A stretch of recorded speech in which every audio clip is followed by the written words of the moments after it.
Alors, j'espère que vous vous portez bien par l'intermédiaire de la grâce et la faveur de Dieu. Amen. Alors, je viens mettre un point sur quelque chose par rapport à qui concerne une inspiration. L'inspiration. Dieu inspire ses serviteurs à faire sa volonté. Le diable inspire ses serviteurs à faire sa volonté. C'est une question d'inspiration, vous comprenez? Le diable agit pour, on va dire, changer, pour empêcher que les chrétiens suivent la Bible. Alors, le diable va envoyer les faux serviteurs de Dieu qui sont inspirés à modifier la Bible, à citer la Bible. Parce qu'on peut être inspiré on va dire, de Dieu et citer la Bible, mais il est également possible de recevoir l'inspiration de l'enfer pour citer la Bible. C'est-à-dire que Dieu inspire en fonction de la révélation qu'il veut donner, qu'il veut, on va dire, permettre aux gens de marcher dans la vérité. Mais le diable inspire dans le but de permettre aux gens de rester confus, en fait, de ne pas avancer spirituellement, de ne pas progresser. Le but du diable, c'est de garder les gens dans la même stature, dans le même niveau, toute leur vie. C'est pour ça qu'il a créé les religions. La religion permet de rester toujours au même palier, au même stade spirituel. Vous comprenez? Mais l'inspiration de Dieu va permettre de vous emmener encore plus haut, que vous ne restiez pas là où vous êtes. Vous comprenez? C'est le but de Dieu. Le but du diable, c'est de vous perdre, c'est de vous permettre de ne pas avancer au travers des doctrines, des doctrines séduisantes, au travers comment dire, les révélations qui ne changent personne, au travers les miracles, au travers les prodiges. Alléluia. Donc le diable utilise le spectacle pour que les gens n'évoluent pas, ne changent pas dans leur vie. C'est pour cela que Dieu envoie ses fils, comme Jésus l'a fait sur la terre. Jésus a transformé tout le monde entier. Alors Dieu veut aussi, par son esprit, transformer les gens. C'est la raison pour laquelle Dieu envoie les gens qui sont fils, qui sont ses fils et ses filles, ses enfants, ses fils, pour transformer les gens. Et comment on va faire? C'est au travers l'intimité personnelle avec Dieu. Alléluia. C'est comme ça que l'inspiration de Dieu vient.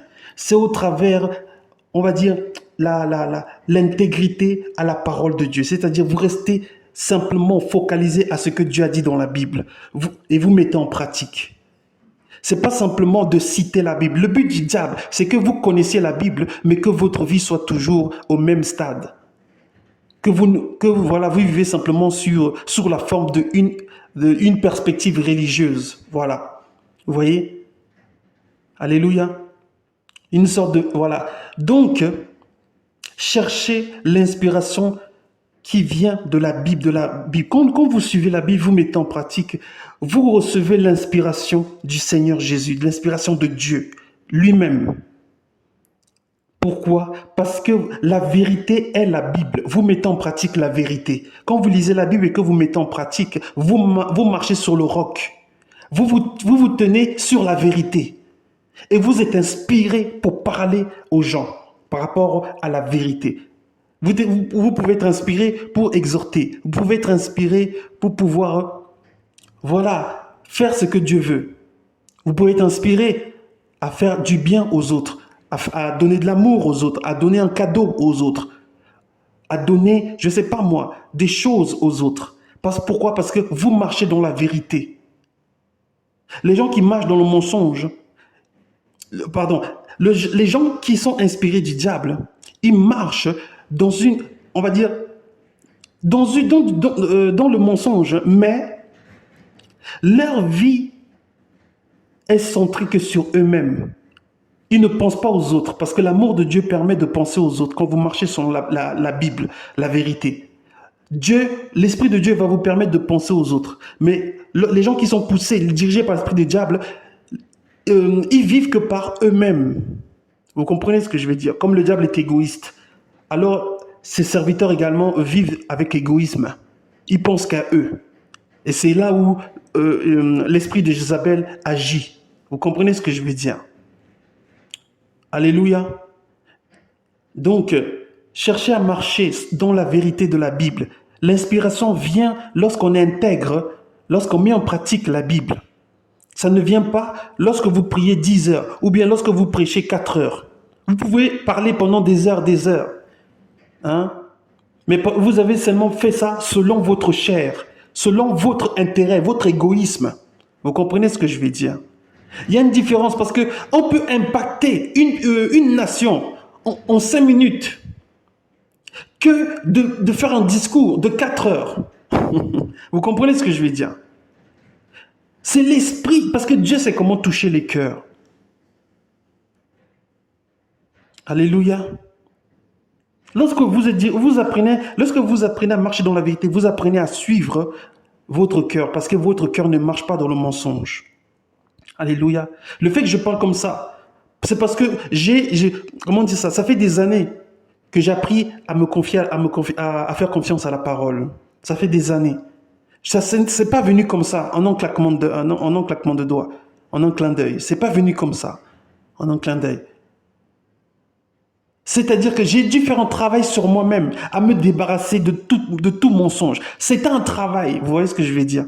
Il a fallu que Dieu me lave tout ce que le diable avait mis dans mon cœur, dans ma vie, le mensonge, hein, comment on appelle ça, la rancune, hein, la méchanceté. Il a fallu que Dieu enlève tout ça petit à petit. Ça a mis des années pour que j'apprenne à marcher dans la vérité, pour que j'apprenne à être honnête, pour que j'apprenne à être franc, pour que j'apprenne à discerner les gens qui sont de Dieu et les gens qui ne sont pas. Je parle des chrétiens. Les non-croyants, c'est normal, c'est logique. Mais c'est au travers ce lavage personnel du cœur que le discernement va commencer à entrer dans votre cœur. Le discernement. Dieu va faire en sorte que votre cœur soit propre jusqu'à ce que vous soyez même capable de discerner les gens qui parlent inspirés de l'enfer et les gens qui parlent inspirés de Dieu. Mais ça vient lorsque Dieu fait le lavage dans notre cœur.